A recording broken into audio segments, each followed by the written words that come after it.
Merci, Madame Merkel, de nous faire le plaisir de venir aujourd'hui avec votre vice-chancelier, administrateur de la province France.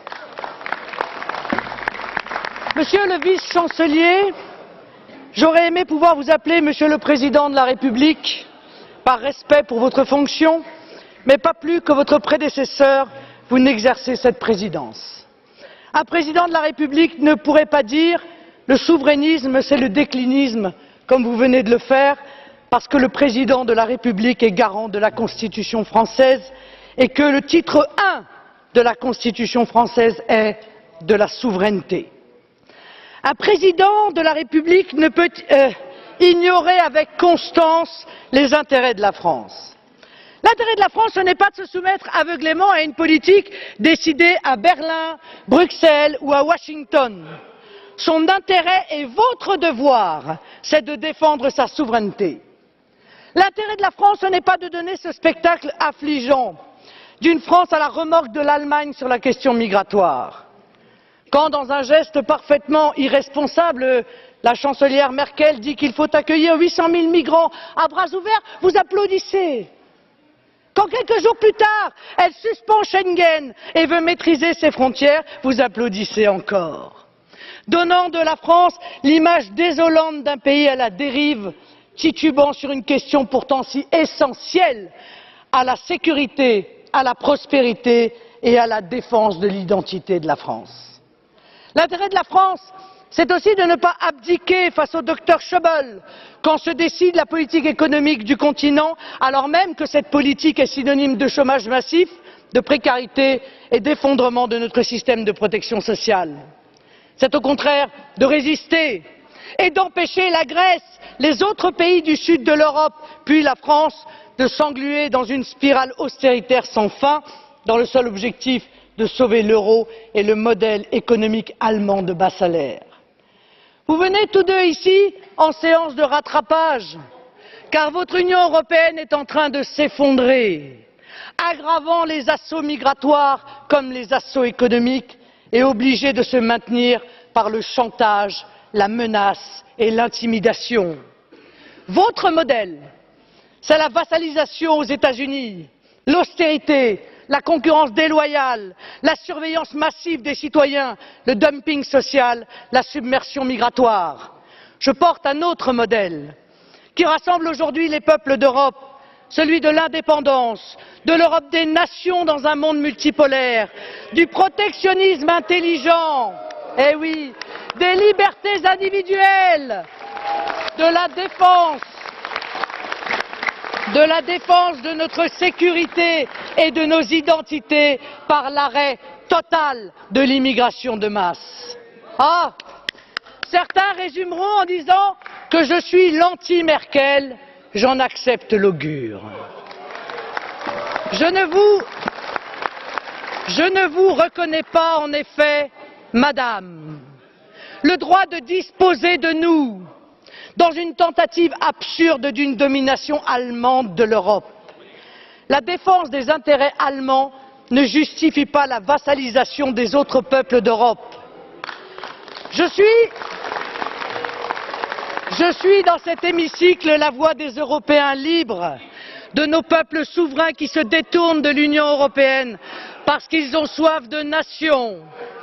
Je suis la représentante du peuple français qui se détourne de vous, Monsieur Hollande, comme il s'est détourné hier de Monsieur Sarkozy parce qu'il a soif de France. Vielen Dank, Frau Le Pen. Herr Gollnisch hat das Wort. Bitte sehr.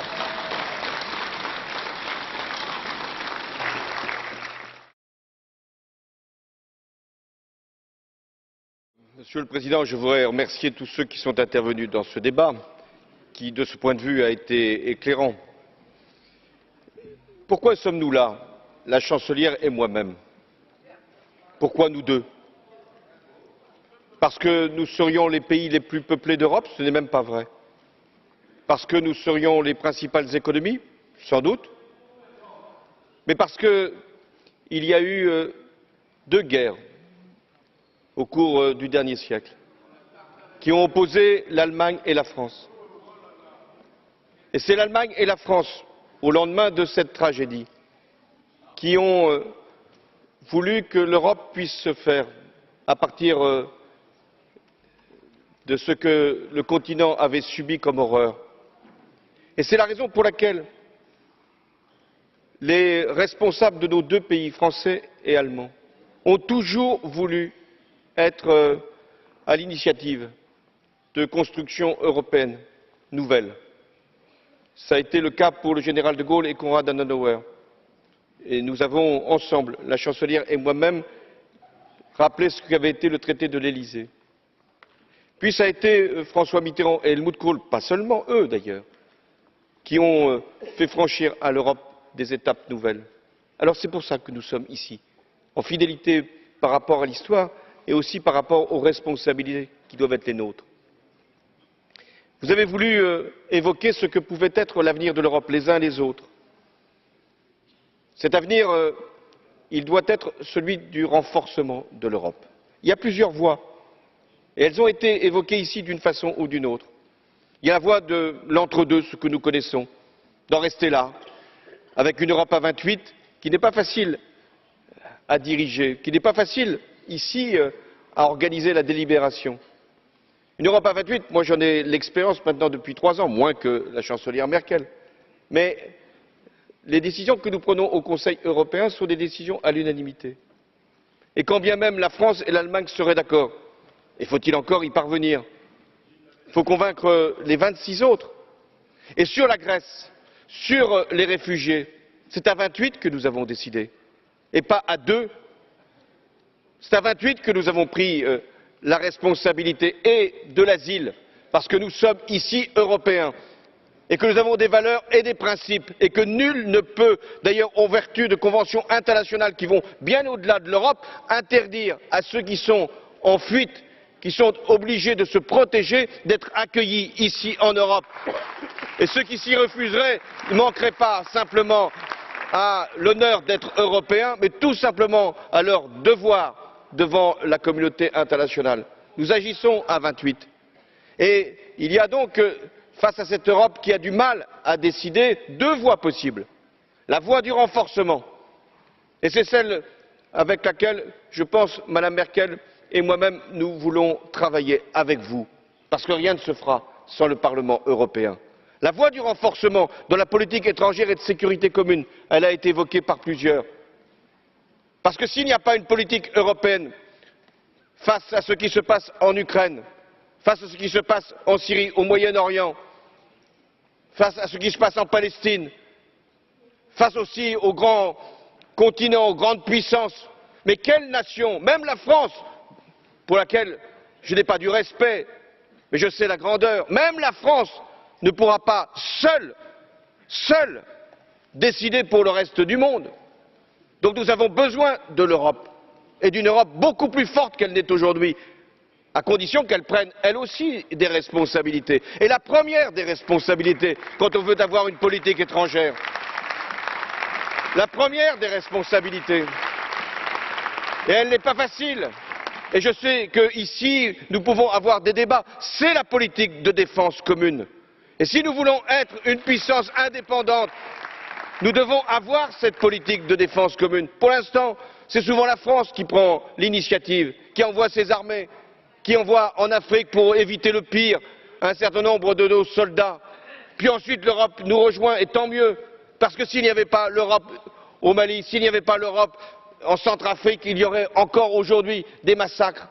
Donc nous avons besoin de cette politique européenne de sécurité et donc une politique de défense. Nous avons besoin d'une politique en matière de migration, en matière d'asile qui puisse être commune, et c'est ce que nous avons ici expliqué, un régime commun d'asile avec une liste de pays que nous considérons comme sûrs, la même politique pour la Turquie, la même politique pour aider les pays Jordanie, Liban, et je veux les citer tous, qui souffrent parce qu'un pays comme le Liban accueille la moitié de sa population sous forme de réfugiés.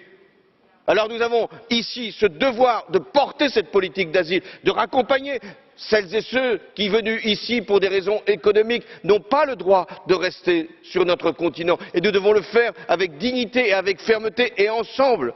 Et si nous ne le faisons pas ensemble, alors que signifie l'espace Schengen? Et elle a eu raison, Mme Merkel, de parler de revenir sur l'accord de Dublin, parce que nous ne pouvons pas demander aux pays qui sont à la frontière de l'Europe de payer pour tous les autres, parce que ce serait injuste, parce que ce serait insupportable.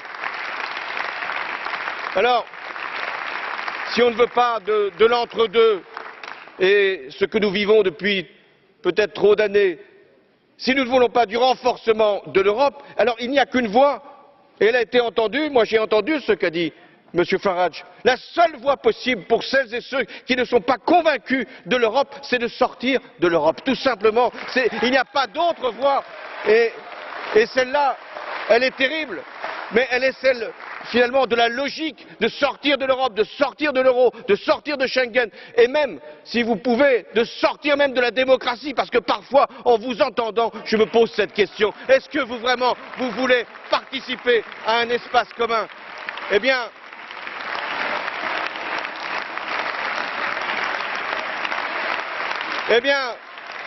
ce que j'appelle ici, ce n'est pas l'abandon de la souveraineté, c'est la souveraineté. Et la souveraineté n'a rien à voir avec le souverainisme. La souveraineté européenne, c'est être capable de décider pour nous-mêmes et d'éviter que ce soit le retour au nationalisme, aux populistes, aux extrémistes qui nous imposent aujourd'hui d'aller dans un chemin que nous n'avons pas voulu.